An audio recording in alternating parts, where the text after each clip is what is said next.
L'invité de Comment j'ai réussi, Ramata Pose, fondatrice de Vagance. Bonjour. Bonjour Stéphane. Vagance, c'est une gamme de produits cosmétiques sans substances nocives pour la santé. Vous êtes pharmacien de formation et pourtant, vous n'avez pas été épargné par les ingrédients qui sont contenus dans les produits que vous utilisiez au quotidien. Expliquez-nous. Tout à fait. Donc c'est vrai que j'ai par moi-même appris à mes dépens que certains cosmétiques pouvaient avoir un impact sur la santé. Quand je suis allée consulter pour des mots que j'avais, que je ne comprenais pas, c'est un spécialiste qui m'a dit que c'est le comportement que j'avais depuis des années à utiliser des produits défrisants sur mes cheveux qui avait eu cet impact sur ma santé. Et quel type d'impact ? Alors, perte de cheveux en topique, mais aussi hormonaux, qui font que c'est quelque chose de sous-jacent. On parle pas juste de quelques rougeurs. Non, on parle pas juste de quelques rougeurs. Et d'ailleurs, il y a des études américaines qui ont montré des liens entre l'utilisation de ces produits et des cancers hormonaux et non hormonaux en 2022 et en 2025. Donc c'est prouvé scientifiquement. Vous êtes pharmacien, donc vous avez eu la capacité de prendre, comme on dit, le taureau par les cornes.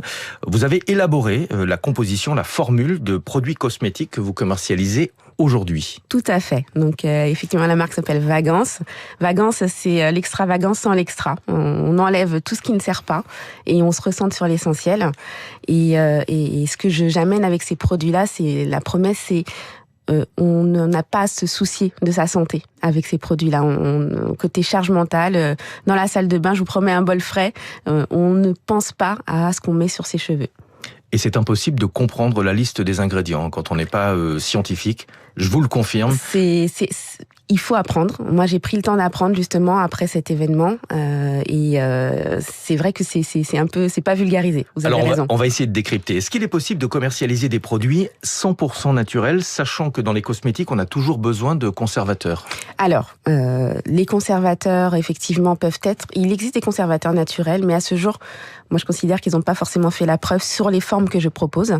Donc, effectivement, il y a les référentiels Cosmos bio, parce que j'ai certifié ma gamme bio, qui autorisent des conservateurs chimiques. Et donc, on les met à hauteur de 1% dans les formules, qui font qu'on ne peut pas forcément atteindre le 100% naturel. Justement, quel est le pourcentage d'additifs qui ne sont pas naturels autorisés dans des cosmétiques bio ? Est-ce qu'il y a un plafond officiel ? Justement, on est autour de 1, voire 2%. C'est ça qui est autorisé, c'est ça qui est efficace en tout cas dans les formules. Vous avez choisi de ne pas utiliser de parfum pour éviter les allergènes, mais l'odeur d'un produit, c'est aussi un élément marketing. On choisit un produit cosmétique pour son odeur, pour sa texture. Est-ce que vous n'aviez pas peur en prenant cette décision que ça vous porte préjudice en termes de vente ? Alors, c'était un choix difficile, mais vraiment, je voulais pas exclure l'enfant de mes produits. Je voulais vraiment que ce soit un produit familial et que ce soit pas genré pour que l'homme puisse se reconnaître. Donc effectivement, les retours clients, c'est effectivement ça sent le naturel, mais ça sent les ingrédients qui sont à l'intérieur. Donc certains aiment, d'autres sont moins enclins à aller jusque-là. L'avantage, c'est que monsieur, madame et toute la tribu peuvent utiliser les mêmes produits. Oui. Alors vous n'êtes pas la première à vous lancer sur ce créneau, il y a beaucoup de concurrence. Comment est-ce qu'on réussit à se faire une place ?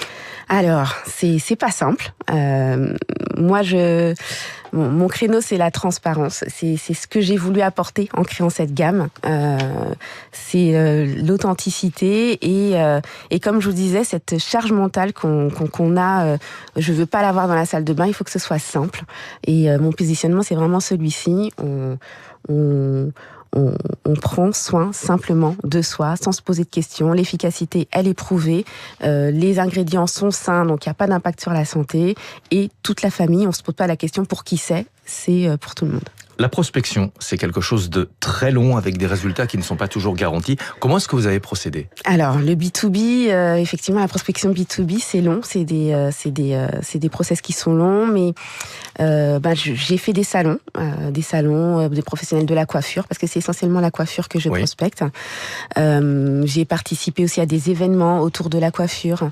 Et finalement, les personnes qui veulent travailler avec moi, ce sont des personnes qui recherchent cette simplicité.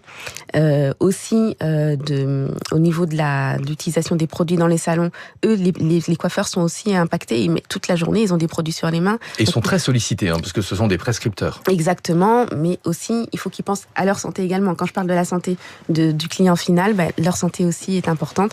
Donc, ceux qui ont un éveil à la naturalité sont beaucoup plus sensibles à mon discours. Alors, vous êtes très à l'aise avec la partie chimie, pharmacie, on en a parlé. En revanche, j'ai lu que vous aviez pris des cours d'entrepreneuriat pour apprendre à gérer une entreprise, oui, c'est vrai? Tout à fait.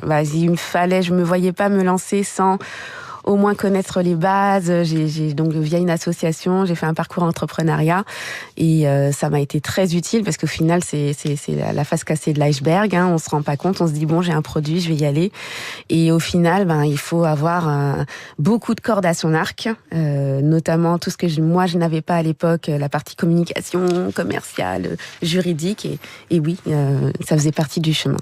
La gamme s'appelle Vagance, c'est vous qui l'avez fondée. Ramata Pose, merci d'être venue ce matin. Nathalie Janson vous a écouté avec attention, je crois que vous avez gagné une cliente. Merci beaucoup et à bientôt, il est 6h21.